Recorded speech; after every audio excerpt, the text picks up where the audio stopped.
العلم هو النور الهادي والمفتاح لكل الخير من يرد الله به خيرا.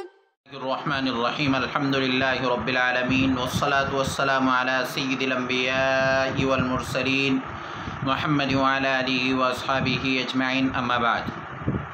عزیز طلبہ کرام، مبتدا کی قسم اول ہم پڑھ چکے ہیں. یہاں سے مبتدا کی ایک دوسری قسم کا بیان ہے، ملاحظہ فرمائیں.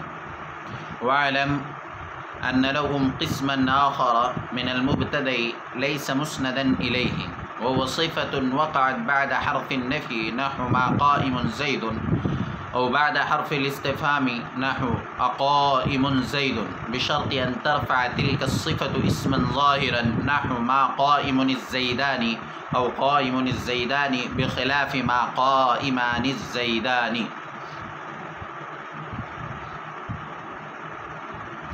یہاں ہم نے گزشتہ مبتدا اور خبر کا سبق پڑھا. اب یہاں سے مبتدا کی ایک دوسری قسم ہے، اس کا بیان ہے. ترجمہ دیکھیں. وَاعْلَمْ، جان لیجیے. أَنَّ لَهُمْ، کہ ان کے یہاں، نحویوں کے یہاں، لہم سے مراد نحویوں کے یہاں، قسم آخر من المبتدا، مبتدا کی ایک دوسری قسم ہے، لیس مسندا الیہ، جو مسند الیہ نہیں ہوتی. وہ صفۃ، اور وہ صفت ہے، ایسا صیغہ صفت ہے، وقعت بعد حرف النفی، جو حرف نفی کے بعد واقع ہو، جیسے ما قائم زید، او بعد حرف الاستفهام، یا حرف استفهام کے بعد واقع ہو، جیسے قائم زید، بشرط ان ترفع تلك الصفة اسما ظاہرا، اس شرط کے ساتھ کہ وہ صیغہ صفت کسی اسم ظاہر کو رفع دے رہا ہو، جیسے ما قائم الزیدانی اور اقائم الزیدانی.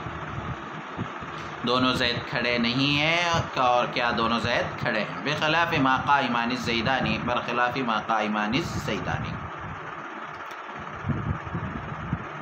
وعلم سے ایک بات آپ یہ یاد رکھیں کہ جب بھی مصنف رحمۃ اللہ علیہ کو یا کسی بھی کتاب میں مصنف کو کسی اہم بات کی طرف متوجہ کرنا ہوتا ہے، متنبہ کرنا ہوتا ہے، تنبیہ کرنا ہوتا ہے، توجہ کو اپنی طرف مبذول کرنا ہوتا ہے، تو وعلم کا استعمال کرتے ہیں کہ جان لیجیے. وعلم، جان لیجیے. ان لہم، لہم سے مراد نحوی حضرات ہے. کتاب میں بارہا اس طرح کی عبارت آتی کہ لہم، تو یہاں لہم سے مراد نحویین ہوتے ہیں. قسما آخر من المبتدا، مبتدا کی ایک دوسری قسم ہے، لیس مسندا الیہ، جو مسند الیہ نہیں ہوتی. یہاں یہ یاد رکھیں آپ کہ مصنف رحمۃ اللہ علیہ نے کہا لیس مسندا الیہ، وہ مسند الیہ نہیں ہوتی، جبکہ ہم پہلے پڑھ چکے ہیں کہ مبتدا تو مسند الیہ ہوتا ہے، مبتدا مسند الیہ ہوتا ہے، اور یہاں کہہ رہے ہیں کہ یہ مبتدا کی قسم مسند الیہ نہیں ہوتی. تو سب سے پہلا فرق تو یہی ہے کہ وہ جو مبتدا ہے جو ہم پہلے پڑھ چکے ہیں، وہ مبتدا مسند الیہ ہوتا ہے، اور یہ مبتدا مسند الیہ نہیں ہوتا. بس ایک ابتدا میں آتا ہے اور مرفوع ہوتا ہے، اور اس کا کوئی عامل بھی نہیں ہے، عامل لفظی، تو عامل معنوی ہے، تو اس لحاظ سے اس کو مبتدا کہہ دیا جاتا ہے، ورنہ وہ حقیقتاً مبتدا نہیں ہونا چاہیے. لیکن چونکہ اس کا یہی ایک اعراب ہے جو مبتدا کی طرح اس کو اعراب دیا جا سکتا تھا، اس لیے جمہور نحات نے اس کو مبتدا مانا ہے کہ یہ مبتدا ہے، اور اس کا نام مبتدا کی قسم ثانی، مبتدا کی قسم ثانی.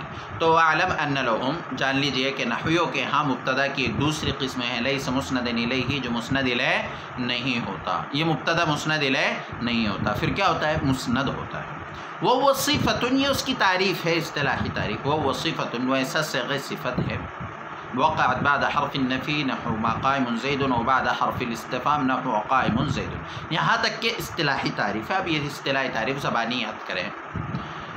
وہ صیغہ صفت ہوتا ہے. صیغہ صفت سے مراد وہی ہے، اس میں فاعل ہو، اس میں مفعول، صفت مشبہ، اس میں تفضیل، یا جو صیغہ صفت کے قائم مقام ہو، جیسے اس میں منصوب اور ذو، اس میں مصغر وغیرہ، تو یہ صیغہ صفت سے یہاں مراد ہے، وہ صفت صیغہ صفت ہو تو جو بھی مبتدا کی قسم ثانی ہوگا وہ صیغہ صفت ضرور ہوگا، جبکہ مبتدا کی قسم اول کا صیغہ صفت ہونا ضروری نہیں ہے، جبکہ مبتدا کی قسم ثانی جو بھی ہوگا وہ صیغہ صفت ضرور ہوگا۔ وقعت بعد حرف النفی، حرف نفی کے بعد واقع ہو، وہ صیغہ صفت حرف نفی کے بعد واقع ہو، جیسے ما قائم زید۔ تو اب ما قائم زید میں یہ جو ما قائم میں قائم ہے یہ مبتدا کی قسم ثانی ہے، اس لیے کہ شرط پائی جا رہی ہے، اور شرط کیا ہے؟ ما حرف نفی کے بعد واقع ہے، او بعد حرف الاستفہام، یہ استفہام کے بعد واقع ہو، جیسے قائم زید۔ بشرط ان ترفع تلک الصفۃ اسما ظاہرا، اس شرط کے ساتھ کہ وہ صیغہ صفت کسی اسم ظاہر کو رفع دے رہا ہو، اس شرط کے ساتھ کہ وہ صیغہ صفت کسی اسم ظاہر کو رفع دے رہا ہو، یعنی یہ خود عامل ہو، عامل ہوگا تو رفع دے گا۔ تو گویا دو شرطیں ہیں، اب دونوں شرطیں ذہن میں رکھیں۔ نمبر ایک، حرف نفی یا حرف استفہام کے بعد واقع، یعنی دو شرطوں میں سے ایک شرط کا پایا جانا ضروری ہے، یا دو باتوں میں سے ایک بات کا پایا جانا ضروری ہے، یا تو حرف نفی کے بعد واقع ہو یا پھر حرف استفہام کے بعد واقع ہو۔ اور دوسری شرط یہ ہے کہ وہ صیغہ صفت کسی اسم ظاہر کو رفع دے رہا ہو، کسی اسم ظاہر کو رفع دے رہا ہو۔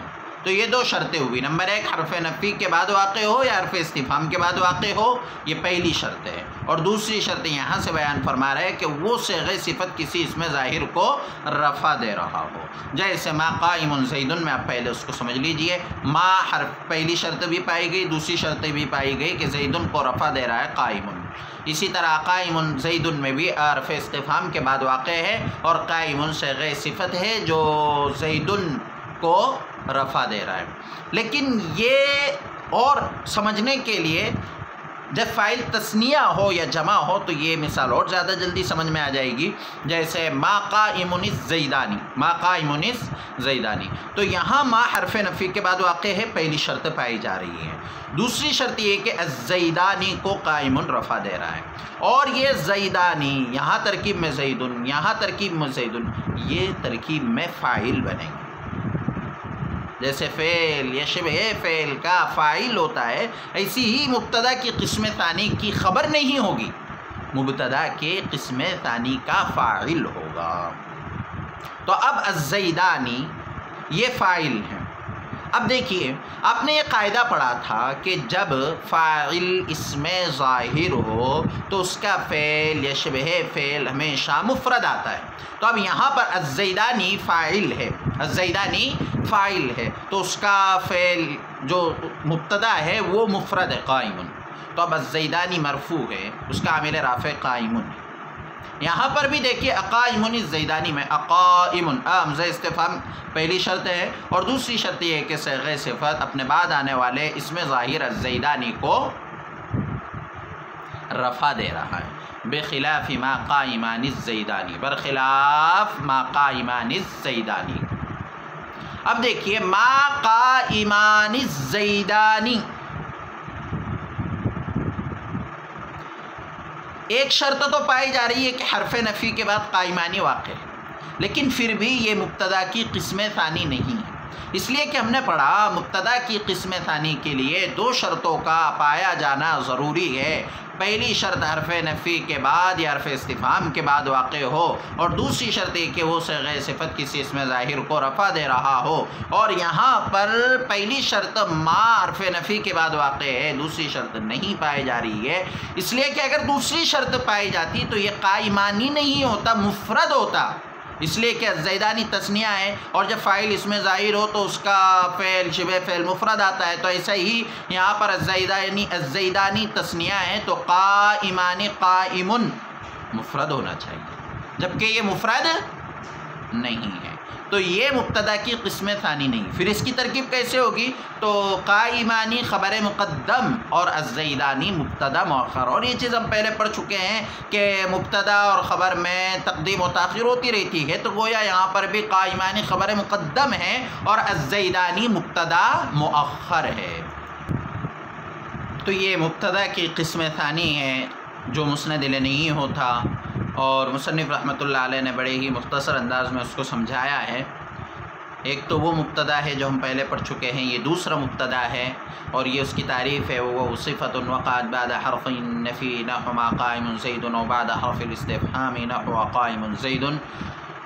ہمارا اتنا ہی آج کا سبق ہے، لیکن 2 سوال ہمارے رہیں گے. پہلا سوال تو یہ رہے گا کہ مبتدا کی قسم ثانی کی تعریف کیجیے، اور دوسرا سوال یہ کہ مبتدا کی قسم ثانی کے لیے کون سی 2 شرطیں پائے جانا ضروری ہے. اللہ تعالی عمل کرنے کی اور صحیح سمجھ کی توفیق عطا فرمائے. السلام عليكم.